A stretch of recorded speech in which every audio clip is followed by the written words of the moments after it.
네, 안녕하세요. 누루끼끼입니다. 오늘 소개해드릴 영상은 외모지상주의 1해외 VVIP 일명 폰셔틀의 정체를 추측하는 영상입니다. 아직까지 폰셔틀은 얼굴이나 이름이 공개되지도 않았으며 정확한 설정도 나온 것이 거의 없는 인물이기에 영상의 상당 부분이 내피셜이며 추측인 점을 감안하여 시청해주시면 감사하겠습니다. 우선 폰셔틀의 프로필을 먼저 살펴보겠습니다. 폰셔틀은 1해외의 네번째 VVIP이며 VVIP들 중 유일하게 정체가 공개되지 않은 캐릭터이기도 합니다. 현재까지 공개된 1해외의 VVIP는 총 4명이며 최동수, 종건, 중구는 모두 HNH 그룹에 소속되어 있으며 4대 크루를 설립한 장본인들이라는 특징이 있지만 폰셔틀은 HNH 그룹과 관련이 없으며 4대 크루를 설립한 인물도 아닌 것으로 보입니다. 폰셔틀은 현재까지는 유진에게만 절대적으로 충신하는 유진의 신복으로 보입니다. 폰셔틀은 등장 초기에는 1해외의 간부보다는 유진의 잔심부름이나 유진이 정체를 숨기기 위하여 대신 내보내는 꼭두각시 같은 느낌이었으나 최근 1해외의 VVIP이자 박만덕과 함께 유진을 가장 가까운 곳에서 보자 하는 인물이라는 것이 드러나면서 폰셔틀이 1해외에 끼치는 영향력이 각 계열사의 사장들 이상이라는 것이 드러났습니다.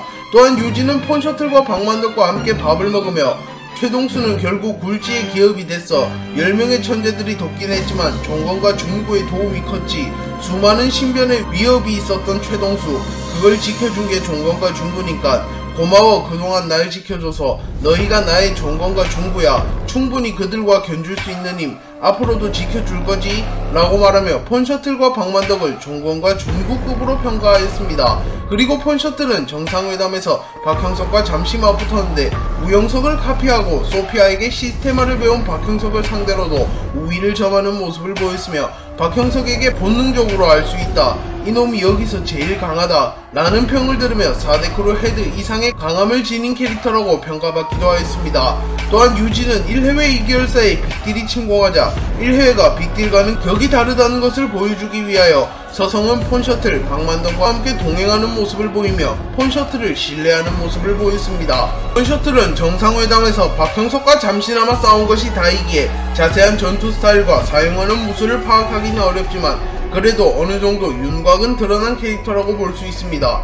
박형석은 정상회담에 참여한 뒤 패싸움이 일어난 현장을 보고 싸움은 대가리만 잡으면 끝난다 라고 말하며 유진을 기습하였고 그 순간 폰셔틀이 나타나 박형석을 막아냅니다.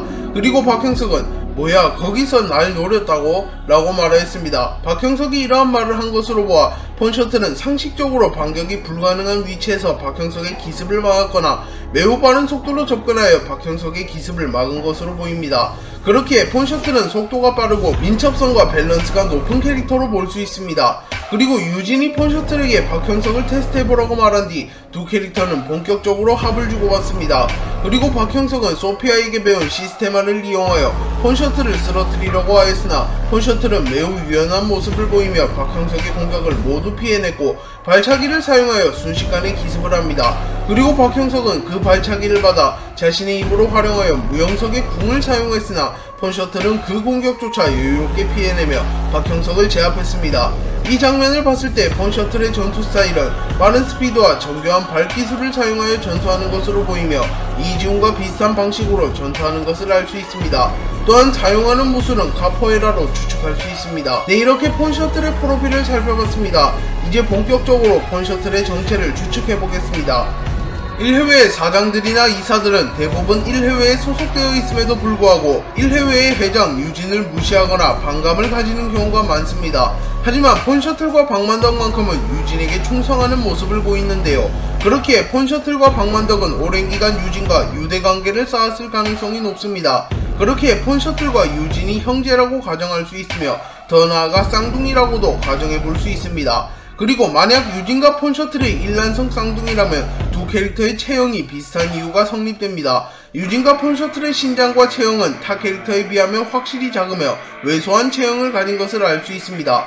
또한 폰셔틀의 얼굴이 모자로 감춰져 있긴 하지만 유진이 폰셔틀의 모자를 씌워주는 장면을 보면 폰셔틀과 유진의 브렌나루와 머리 스타일이 비슷한 것을 볼 수 있습니다. 그리고 유진과 폰셔틀의 얼굴형과 피부도 매우 비슷합니다. 그렇게 두 캐릭터가 필요 이상으로 외형이 비슷한 것을 근거로 유진과 폰셔틀은 일란성 쌍둥이라고도 추측해볼 수 있습니다. 폰셔틀은 유진에게 고용된 용병일 가능성도 존재합니다. 유진은 1해외라는 기업을 만들어 매우 큰 수익을 얻고 있습니다. 각 계열사가 매달 수십, 수백억의 수익을 거둬들이며 본사에서도 상상할 수 없을 만큼 수익을 거둬들이고 있기에 유진은 돈이 매우 많은 캐릭터라고 볼 수 있습니다. 그리고 유진이 박만덕만으로는 자신의 신변을 보호할 수 없다고 판단하였다면 거액의 돈을 들여 실력있는 용병을 고용했을 가능성이 충분합니다. 유진은 박만덕에게는 부회장이라는 공식적인 직책을 주었으나 폰셔틀에게는 VVIP라는 가상의 직책만 부여한 것으로 보아 폰셔틀은 정식적으로 1해외에 소속되어 있는 캐릭터가 아닐 가능성도 존재합니다. 또한 정상회담에서 유진이 폰셔틀에 모자를 씌워주면서 돈을 원하면 돈을 주고 명예를 원하면 명예를 줄게요 라고 말하는 장면이 나오기에 이 장면은 유진과 폰셔틀이 계약관계임을 간접적으로 묘사한 장면이라고도 볼 수 있습니다. 그리고 만약 돈으로 계약한 용병이 아니라면 폰셔틀은 과거 유진에게 큰 도움을 받고 유진에게 충성하게 된 케이스일 수도 있습니다. 폰셔틀이 유진의 수하가 아닌 최동수의 수하라면 부회장이나 사장 같은 공식적인 직책이 아닌 VVIP라는 비공식적인 직책을 받은 것이 이해가 됩니다. 실제로 1해외의 VVIP인 최동수, 종건, 준구는 모두 HNH그룹에 소속되어 있는 인물이며 폰셔틀만이 유일하게 소속이 불분명합니다. 그렇게 폰셔틀이 유진의 충신이 아니고 최동수가 유진을 감시하기 위하여 파견보낸 10명의 천재들 중 한 명이라고 가정해볼 수도 있습니다. 또한 최동수가 최근 유진이 준구, 이지훈과 손을 잡고 쿠데타를 일으키려 한다는 사실을 빠르게 파악한 것으로 보아 유진을 바로 곁에서 감시하는 폰셔틀이 최동수에게 유진이 쿠데타를 일으키려 한다는 사실을 전해줬을 수도 있습니다. 유호빈이 인품을 본다면 유호빈이 폰셔틀일 가능성은 적지만 만약 유진이 유호빈의 어머니를 약점으로 잡고 유호빈에게 강제로 1해외에 들어오라고 말했다면 유호빈이 폰셔틀일 가능성도 존재하기는 합니다. 물론 이 추측은 재미삼아 하는 추측이기에 너무 과몰입하지는 말아주셨으면 감사하겠습니다. 유호빈은 과거 보미와의 데이트 장면에서 검은 모자와 후드티를 입고 나온 적이 있는데 그때 유호빈의 실루엣과 폰셔틀의 실루엣이 매우 유사했습니다. 또한 유호빈도 폰셔틀과 마찬가지로 전투원치고는 체형이 작으며 폰셔틀과 비교하면 얼굴 형태와 피부가 유사한 것을 볼 수 있습니다. 그리고 유호빈은 최근 이진호와의 최종 전쟁을 준비하며 쌈다카 투쿤을 한 뒤 과거보다 체형이 커지며 폰셔틀과 매우 유사한 체형을 가지게 되었고 전투력도 수직 상승하는 모습을 보여주었습니다. 또한 지현우가 다니는 고등학교가 사립명문과학고등학교이기에 유진과 관련이 있다는 설도 제기되며 지현우가 폰셔틀이라는 설도 간혹 제기되기는 합니다. 네, 오늘 영상은 여기까지입니다. 시청해주셔서 감사합니다.